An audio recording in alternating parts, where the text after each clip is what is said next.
people to think a certain way and to lean a certain way, morally and politically. But obviously, it's also overseen by a certain person, Absolutely. Mark Zuckerberg, who you have some personal experience with. Right. I have definitely seen him.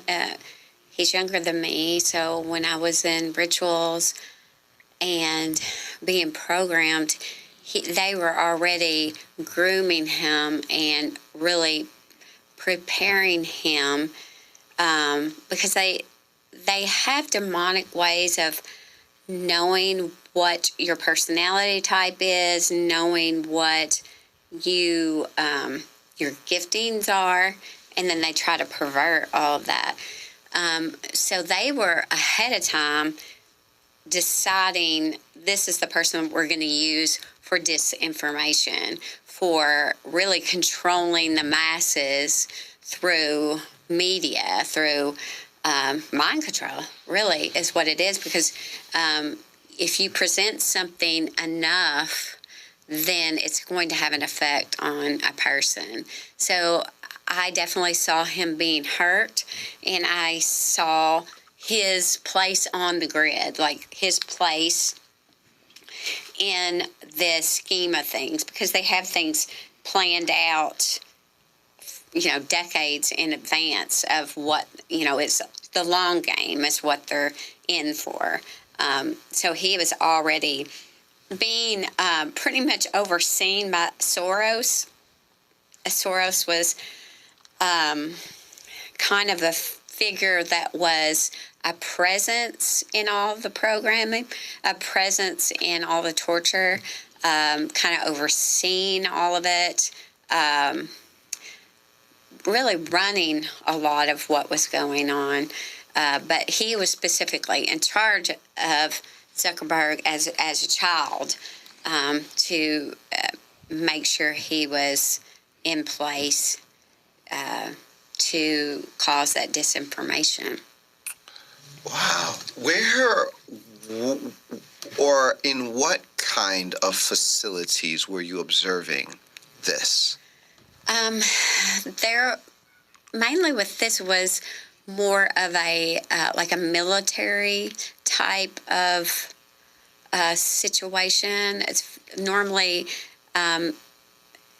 any of the programming is always very secluded and hidden underground or in a military base. For me, they didn't ever really allow me to know the exact location of where I was because it put them at risk. So that a lot of times they would blindfold you. You kind of know the general location. But it definitely was like more of a military type of compound that that programming was going on in. Goodness gracious. So they always knew what Zuckerberg was being programmed. Do you think that he legitimately cracked the code and wrote Facebook, like or at least the narrative we've been given, or do you think that was engineered by like a CIA op? Oh, I definitely think it was a CIA op. I definitely think it was, well, I know it was something that was planned ahead of time that was going to be put in place at a certain period of time. So he didn't develop it. It was developed, like you said, like the CIA, by the military. So to be a control, a control over people. So let me ask you this question. More recently, because we watched development, right? And so, it comes out 2008, 2012, there is some influence of Facebook that is like, okay, definitely moving the needle on some election stuff. And, then we go into a whole age of censorship big time during the first Trump administration where, suddenly many of my friends got deplatformed from major sites, including Facebook and YouTube and even PayPal. And we move into the 2020 Biden era of presidency, and that's maintained. Like, if I type COVID-19, it's like, well, we're going to fact check you. on Facebook. Like, Right. we're going to blur out your comment. You can't even read that person's comment unless you click the button that says, well, you're violating the, rule of, like, not protecting yourself from devastating information if you look at what this person wrote, this kind of stuff. And then about to be elected. And everything's falling apart. Biden is actually falling apart, literally falling apart. And there's like this revelation. We see Zuckerberg actually going to Donald Trump and kind of spilling the beans. This is all true. We were told to do this, blah, blah, blah. What do you think was happening behind the scenes? I mean, having the perspective of seeing Soros oversee Zuckerberg's programming. I think it was more of like, we're telling you what we want you to know, just so we maintain control. So I believe that he didn't do that on his own.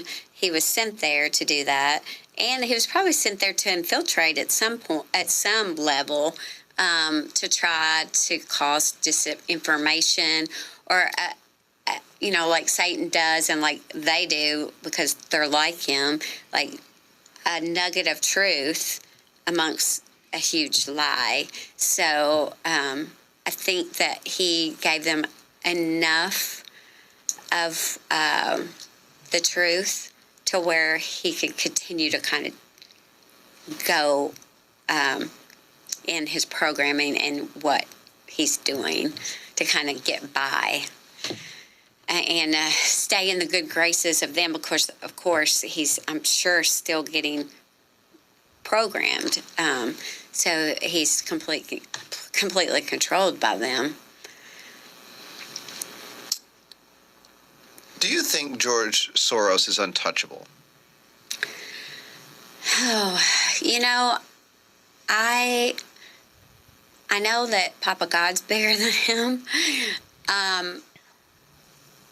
I think he has a lot of people in a lot of places, and he controls them like puppets.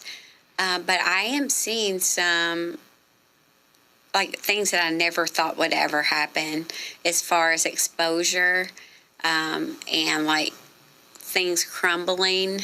I think it was Liz Crokin was saying recently how, if we all just stood up and said, no, we're not buying this anymore. Like, if we collectively did that, we could truly make a huge difference. And I'm seeing that gradually happen. So I'm starting to see it crumble, and it's actually shocking, because I didn't know if that would ever happen, if people would become aware of the reality that we're really living in, of what they've gotten away with.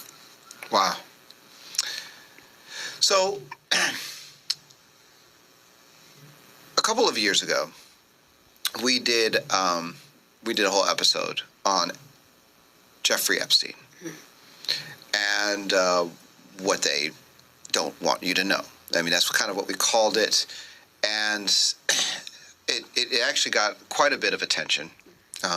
You were trafficked by Jeffrey Epstein. That was part of your story. Right. And I think there are some things that you want to add to that conversation today. Now, more recently, and I think maybe we can start here on that subject.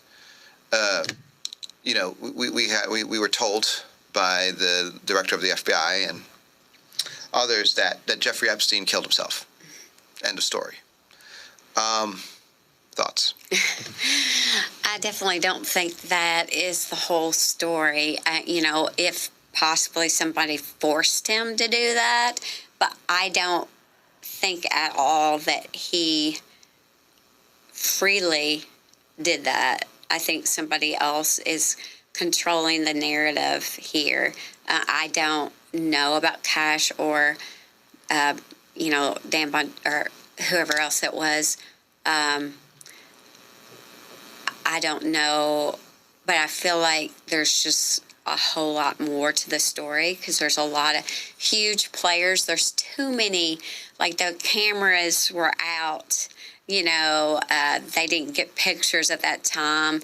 There's been many people that have been incarcerated that have come out and said, there's no way in that high level of security prison, like they'd been in just a regular prison, like that he could have done that without anybody knowing that that was going on.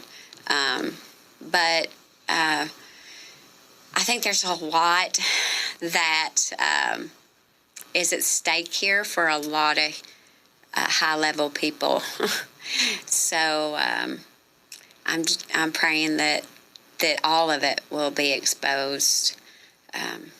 Hopefully, there's a lot of children that are still being trafficked by these people. I mean, where do you see a place where a person that is trafficking children, and they are brought under criminal suit, and supposedly they kill themselves, but nobody saw it. The cameras accidentally went out at that specific time. And then you have all of these people that they were trafficked to, and they were trafficking alongside with him, but none of them have been exposed. Like, to me, that's suspect right there, that none of the people that he was trafficking to, that along with him, have been held to account at all. So why don't we take some time to review, because there are going to be people that listen to this that didn't hear our former podcast on Epstein and your connection to that world. What was your experience being trafficked by Jeffrey Epstein over the years? Well, for me, my main traffickers had me in that programming hospital from really 0 to 5. And then normally what they do is you have your specific job or what they train you that you're supposed to do in that portion of the country. And then they also connect you to higher level things, higher level people to get continual programming. So at 5, I actually was signed over, like literally, like given ownership to Epstein. I literally saw the papers. It was like signed like a product. Starting at 5, I was raped and tortured and trafficked by Epstein. The Epstein Island was actually used way before he was the owner of that. So there's a lot of underground tunnels underneath there. Some sources say that he filled in all of those, which I don't. That probably did happen. They had a lot at stake. But for me, there was a lot of like reality and then what I was going through. So there was in the underground where he was trafficking actual children, like little children. There was always a reference to the people upstairs, is what he would always say. Well, if you perform good enough, then you get to go upstairs and, just live life, like be around other people. You don't have to stay down here and really get hurt all the time. So it was kind of a thing that we always wanted to get to, that perfection of being able to go upstairs. Of course, I'm sure that they were going through what we were going through as well, as far as being trafficked. There's been people that have come forward and said that, they have seen Epstein shapeshift and actually been in medical settings with him and saw a lot of scientists and everything come through there. that they've experienced, and they, corroborate that. He was very involved in a lot of testing, like on babies, whether they were aborted or if they had been killed. Did a lot of DNA testing on children, on babies, a lot of cryogenics, and Stephen Hawkins was very involved. Of course, he wasn't physically doing it, but he was very demonic in the orders that he would give, what tests he wanted run on the babies or the children that I would see. And they really set up, it was kind of like a horse stall with very young children, including myself, in there.